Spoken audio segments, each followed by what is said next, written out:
Ready? All right.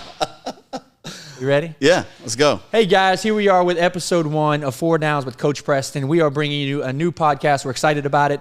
We're going to do all things flag football, behind the scenes things we have in our flag football league. We're going to teach you coaching strategies, skills and drills for the kids, important topics, and kind of just go through things week to week with you all and share you a closer look at what's happened in the flag football world.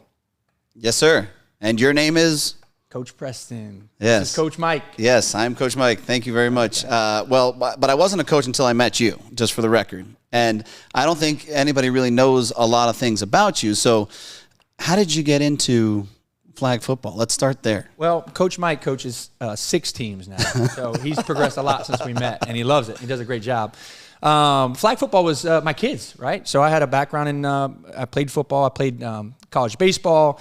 Started playing football late at 23, 24 years old. Got picked up in a local semi-pro team. Mm-hmm. Played outdoor tackle football, and I was just I knew football, and I'd always loved it. But since I chose high school baseball, kind of derailed that. I got into tackle football in my mid-20s, and that led down the road to I was on a TV show competing to make the Dallas Cowboys training camp roster. Oh, no kidding. Yep, it was on Spike TV, and then I got into arena football, and from there, just my love for football took off because I was digging into like learning this game and trying to become as good as I can at it, right? But in mid-20s, which is not typical. Right. Most of the guys I was competing against played D1 football, or made training camp for the Chicago Bears and things like that. So I had an uphill climb, but I think that challenge led me to like grinding it out and being the best of what I could, and just fed off being the underdog. So I had a nice 6-year career, if you will, from age 23 to 29, and it finished with arena football.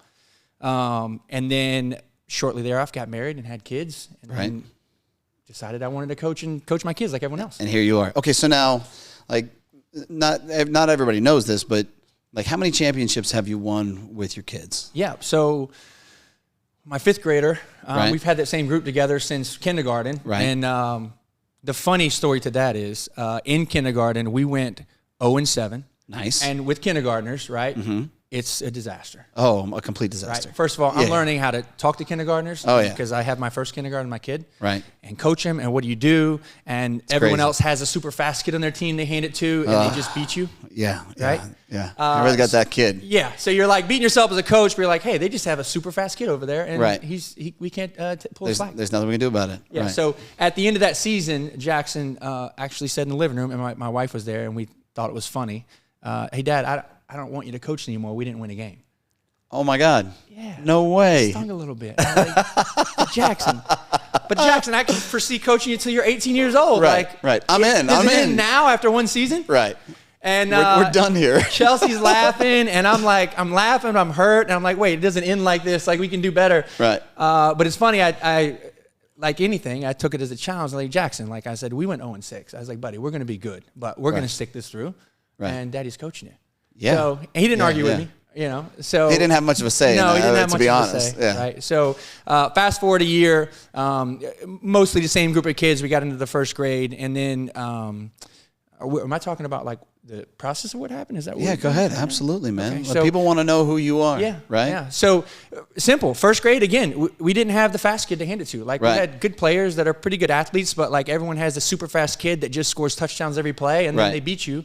And we didn't have that, so we got away from handing the football off. At the end of the first grade, we talked to my assistant coach, Micah, and we were like, hey, I coach the offensive side. I said, we're going to start throwing the ball, and we're going to figure this out. Which is huge. At some point, you got to throw the ball. Yeah, because, but more often than not, when you're playing first graders and second graders, throwing the ball is kind of wild. Not a lot of people do that, right? Yeah. So you figure that was, if you couldn't beat them on the ground, you had to beat them in the air, right? Yep, exactly. Okay. We can pick up 5 or 7 yard plays by throwing a pass and catching it. It's better than trying to run it out of the backfield and getting your flag pulled. Right.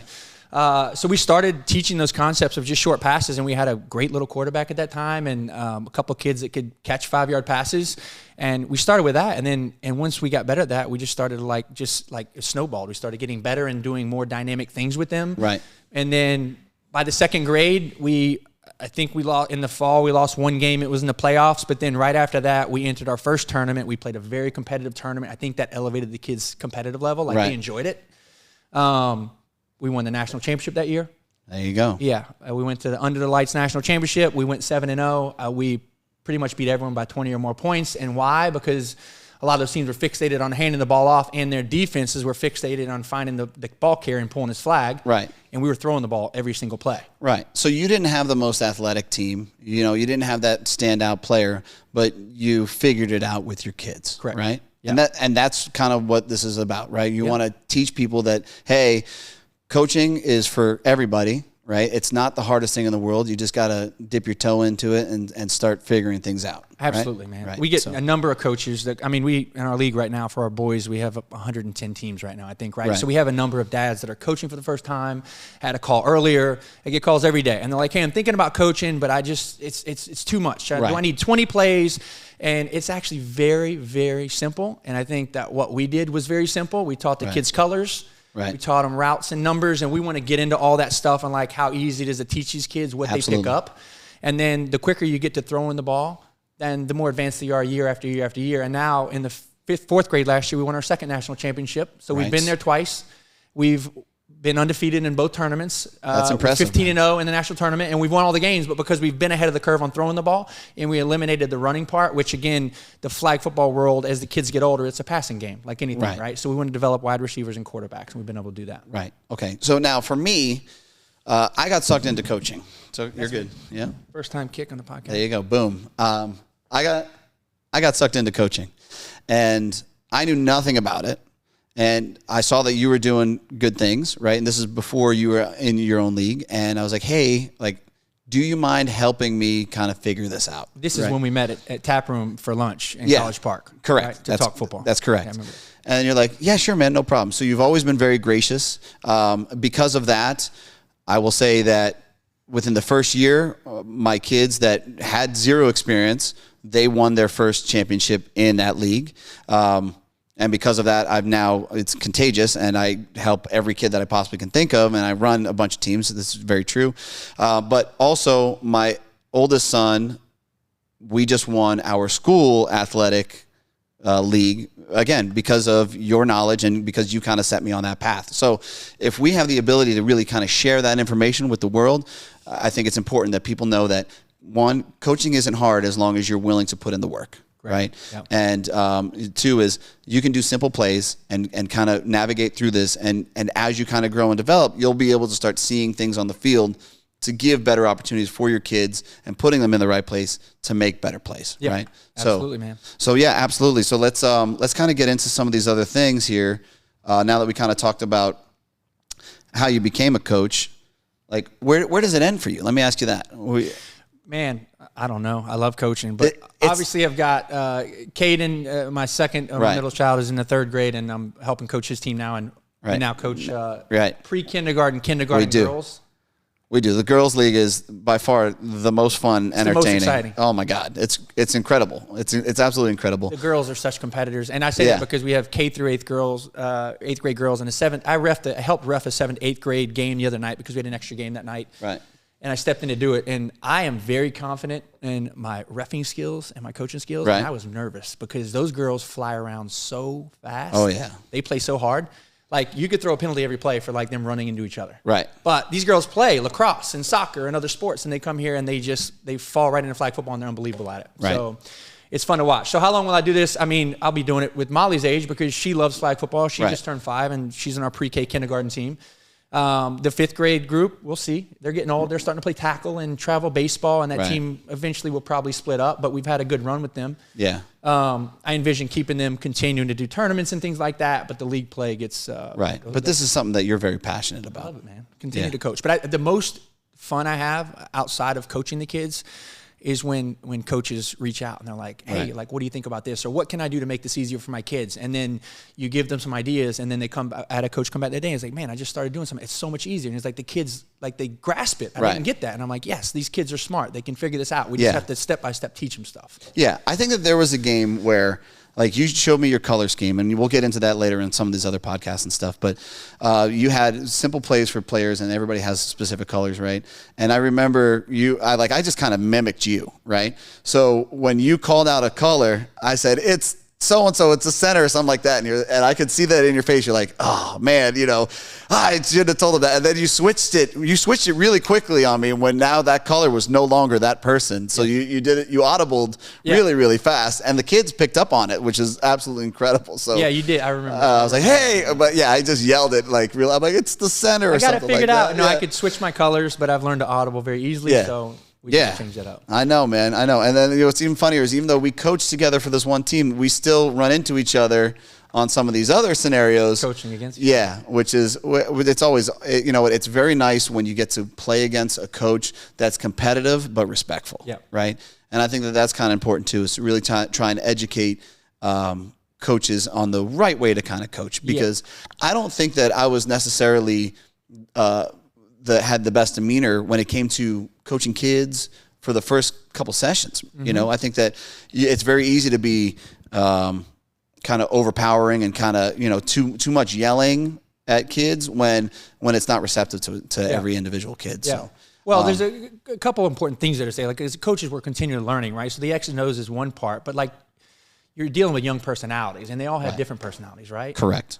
And first of all, most of us want to win in everything we do. Right. But we also need to focus, like we're teaching the kids certain tools, right? And it's not just football, it's like attitude and how we do that. So and how to handle themselves. Yeah, how to handle themselves. So how we handle ourselves is important. But again, it's an ongoing thing. And I've seen coaches in our league come in, and I feel like they're being too tough on the kids on losses and stuff. And then I see them over time, they soften up. And it's a learning lesson of like, hey, why did we lose? This is why we lost. And it's okay to be upset. But I think it's important to know that as coaches, we're consistently learning. Right. So my kindergarten year, when I got fired by my son, like I was probably like the worst. Like he was like, you don't even know what you're doing. I thought you knew football, and then you don't know how to talk to us, and you're too competitive. And then you start to balance it out and figure out how to do this. Right. And that's when it's fun, when you find the sweet spot of like how you're becoming good and helpful for these kids.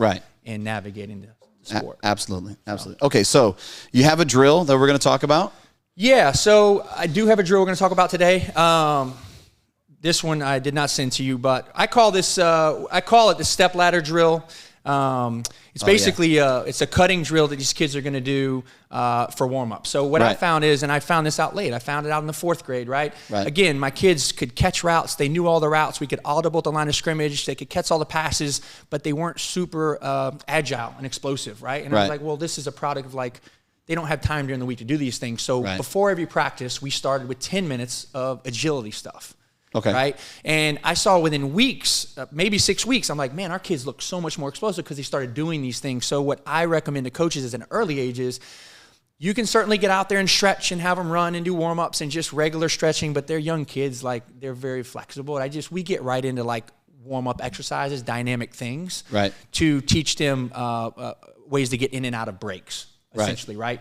So in the step ladder drill that we'll put on here on the screen is going to, there's a coordination of, there's 5 different cones. They're all 5 yards apart, and they're basically in the shape of a big ladder. And I have these kids sprint one at a time, past the cone. They break down, they drop their hips, they get out, they go to the right, the left, and they work their way up this ladder right here. And I usually finish by throwing a tennis ball so they can catch that. To this day, I still do that drill with every single team. It's the best possible drill you can use because you're teaching the kids to run full speed and to slam the brakes down at 5 yards every time. They're turning their bodies, they're getting out of their brakes. They're teaching them to run routes, essentially, right? So this is one of the numerous drills that we do before practice, right? And usually we'll have a course of 3 to 4 different things we'll do, and we'll be done in 10 minutes. They'll be completely warmed up. Heart rates are going. They're ready for exercise and practice. They're locked in. But we do that week after week after week, and they just get more explosive by doing that. Yeah, and look, some kids, they don't respond to it right away.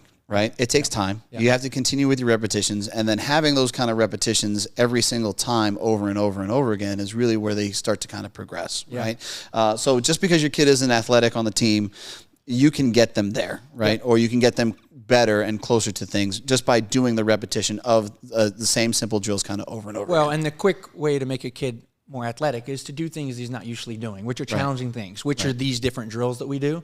And the great thing in a group session is usually my first 2 guys are my guys that do it best. The rest of the kids are watching them, right? So they start to pick up. And that's like when I played football, right? I didn't know what I was doing at 24 when I was out there, but I watched the guys ahead of me, right. And then I saw it and I started picking it up. So we're teaching these kids a ton of skills by just getting them out there and doing things they normally don't do, right? And they're going to build skills that way, right? So like Teddy's my 5-year-old, right? And she's always been around the boys. She's more athletic than anybody in the family. By far. She's unbelievable. She is absolutely incredible, right? So, but sometimes she'll come out for practice with the boys, right? And there was one practice where she's like, I want to drill too. So she drilled the step ladder format, and then there was a cut format that you showed me as well that we can get into some other time. And she's making these heavy cuts, and so much to a point where she was kind of blowing all the other kids out of the water. So I try explaining. I'm like, listen, if the 5-year-old can do it, right? Like you guys can definitely figure this out, right? Because these kids are 10 years old, and they're like, oh wow, okay. So like, it's an eye-opening experience for a kid who hasn't put in the effort and into doing those cuts and all those other things. So it's great. Yeah. Well, and the compounding that happens when these kids do it over and over again. So our kindergarten girls group, it's exactly how we warm them up, right? We do like 5 minutes of them doing cone drills, and they have a good time because they're just running around and doing cuts. They have no idea these things are actually building skills for them. Right. So that it just no idea whatsoever. Over time, it just compounds. It's going to be great for them. I take my 11-year-old right now to a couple of guys that work on speed stuff with him, right? And I'm like, if I could have implemented these things years ago, like, so he's still doing and learning some of these things, and he's getting better at them fast. But I'm like, years ago it would have been helpful to kind of start something. Sure. I mean, there's no ceiling, right? They just keep growing and developing. It's just different movements their brains and feet are learning to do together. Right. And it's important to do it. And I think the best warm up at practice is 5 to 10 minutes at whatever age they do, and just consistently do it throughout the season, and they're going to see results. Right. Absolutely. Okay. Yep. All right. Now you got to play for us as well. Yep. To really kind of show things, how you kind of coach, right? Yeah. Okay. So one thing we'll do here on this podcast week to week is we'll have a breakdown of a play, and I'll show you what we're looking at, or it might be a play from another team, and looking at, hey, what are we looking at on this defense, and where are we looking to get at?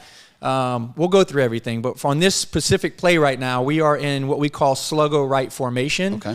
Sluggo right for us. Sluggo means we're in a trips bunch formation. So we have 3 receivers all in the same spot, and they're out wide of the field right there, right? So we run a sluggo right formation in a trips bunch. What we're trying to do is overload the far right or left side of the field here to make the defense and see how they adjust, right? Because the defense a lot of times can overcompensate, which creates holes on the other side of the field to throw the ball. Right. And in this case right here, I don't use the word undercompensate. I just don't think the kids didn't adjust quick enough, so it left a huge hole open, and we knew we were going with the ball right away.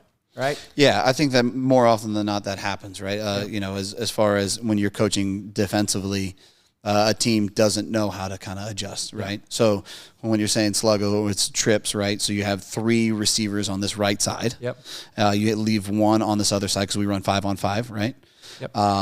And like if the play that we're looking at that we'll show them as well, that the defense doesn't really shift over, right? So because they don't shift over, that means that one person is wide open. Correct. Right? Yep. So this is something that you can teach your quarterback to look for. Yep. Right. As far as a general read on a defense before plays happened, as well as they obviously know where the routes are, so they're going to be able to determine where the gap is going to be. Yep. Now the challenge there as a coach is to get the quarterback to release the ball in that gap. Right. So.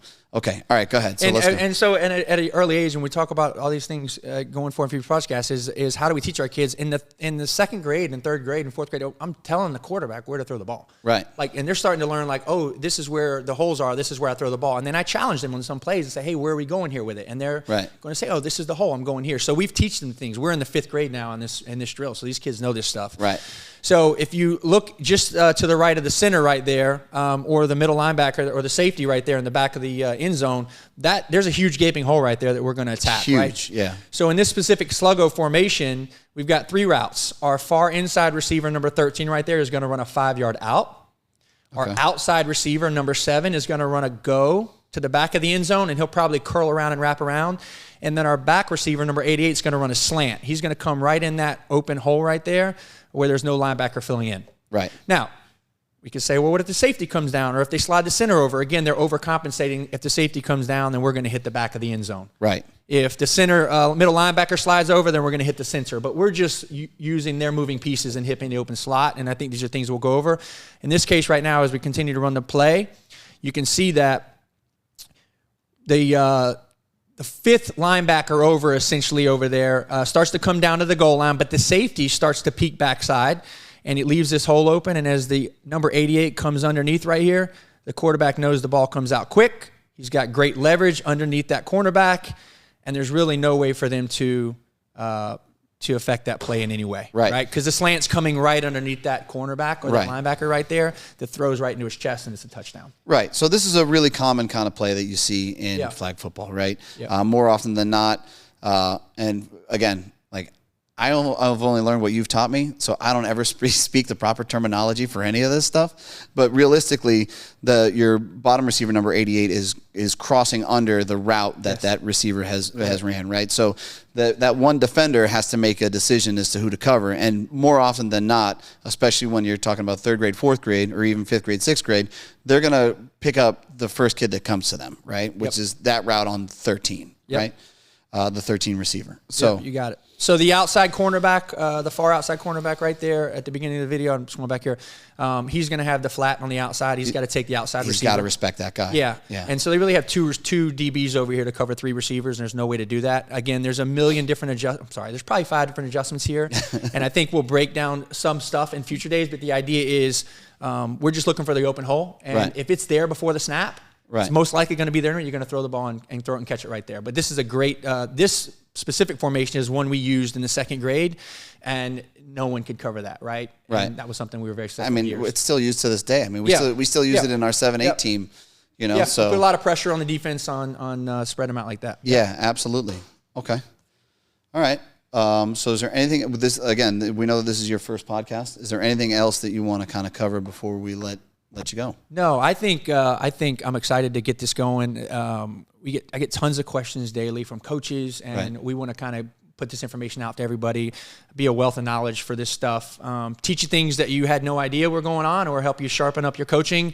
The biggest thing is coaching is very, very simple, and I say that because at a young age or even an old age, if you teach kid colors and you teach them a formation, and you just start with a basic spread formation that we'll probably talk about the next one, and it starts to layer on, and they understand this stuff. And I mean, now we have play calls. We can spread 58, blue rover, poco, purple jet, flat, black Randy is actually a play call we use, right? Did anybody get any of that? Because I have no idea what just happened. Spread but if I'm 58, blue rover. So, and what you're doing is you're teaching kids terminology, right? And rover is a motion. So when I say blue rover, he's coming in motion, right? Purple jet is a motion, and then a flat is an out. But I think those are things that at an early age you can start to teach, and we're going to put all this stuff out on this podcast, and our YouTube channel, so that you guys have access to stuff, and you can start to slowly teach kids football, and then it just kind of it's a mountain. It just kind of layers on top of each other, and then it's fun, man. All right, now tell them to like and subscribe, because they need to like and subscribe. You need to like and subscribe. This is our first podcast, and that's most important. Like and subscribe. YouTube, Coach Preston YouTube channel. We've got an Instagram channel. I didn't say earlier, myself and a good friend of mine, Jason Haydu, we run the Winter Park Flag Football League, and it's grown crazy over the last 2.5 years, and we just see a huge opportunity to continue to add value to our coaches and our parents. And is there a place that anybody can contact you? Do you want them to message you directly on Instagram or email you or anything like that? If they have any questions or anything like that? If you got direct questions, you can email us at info@winterparkflagfootball.com. Perfect. Right? Or on Instagram at Winter Park Flag Football or Coach Preston Football on Instagram. You can message us, and we are going to start bringing in questions from coaches and parents, and we'll start to address some of that stuff in the podcast. Absolutely. We're going to make sure we're answering all the right questions and adding a ton of value. Love it, man. All right, perfect, man. Coach Thanks Mike. for coming on. Congratulations on your first podcast ever, bro. Ooh, man.